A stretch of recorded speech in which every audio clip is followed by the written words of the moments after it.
A critical meeting of defense ministers of Western countries is underway at the US's Ramstein air base in Germany, and it could decide the course of the Russia-Ukraine war ahead. US Defense Secretary Lloyd Austin urged allies for a greater support to Ukraine. Ukrainian President Volodymyr Zelensky also addressed the defense leaders from roughly 50 countries. Meanwhile, the Kremlin has warned that Western tanks will make little difference on the ground in Ukraine. We need to keep up our momentum and our resolve, and we need to dig even deeper. This is a decisive moment for Ukraine and a decisive decade for the world. So make no mistake, we will support Ukraine's self-defense for as long as it takes. This is the second time Western allies are gathering at Germany's Ramstein air base.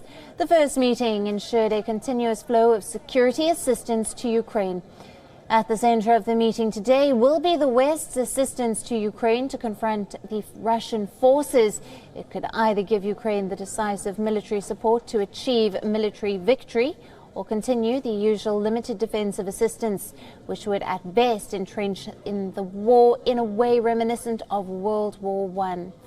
Supply of Germany's Leopard 2 tanks will likely be the focal point. The Leopard 2 tanks are used by armies across Europe. Berlin has a veto power over the decision to export the tanks, and recently Germany has been reluctant to authorize it, fearing that it could provoke Russia. Washington and many Western allies believe that Germany's Leopard tanks are the only suitable option available in big enough numbers. During the Cold War, Germany made thousands of Leopard tanks and exported to its allies. But Berlin will send tanks to Ukraine only if Washington sends its own Abrams tanks. U.S. officials say the Abrams are inappropriate for Ukraine as it runs on turbine engines that require too much fuel. And looking at Ukraine's strained logistics system, it would be difficult to sustain. Earlier, the United States pledged hundreds of armored vehicles, rockets and artillery shells to Ukraine as a part of the new $2.5 billion military assistance package. However, tanks, which Ukraine needs the most at the moment, were notably missing from this list. The United States has committed more than $27.4 billion in security aid to Ukraine since the war began.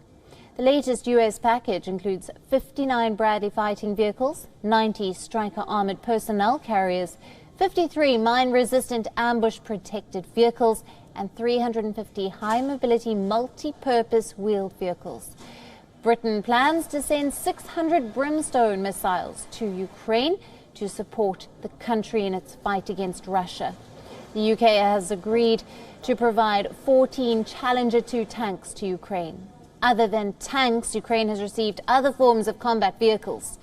Meanwhile, Moscow has repeatedly said that Western weapons transfers will prolong the conflict and increase suffering in Ukraine. For more on this, we were earlier joined by Professor David Dunn, Professor of International Politics at the University of Birmingham. Take a look at his report.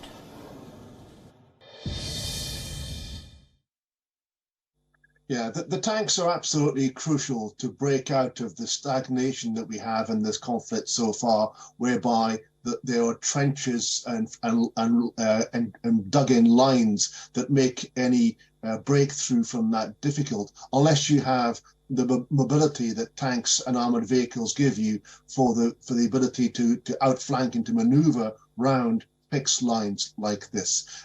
They also actually allow protection for infantry, and they are therefore crucial for this next stage of the conflict. This is turning into a much longer war than anyone anticipated.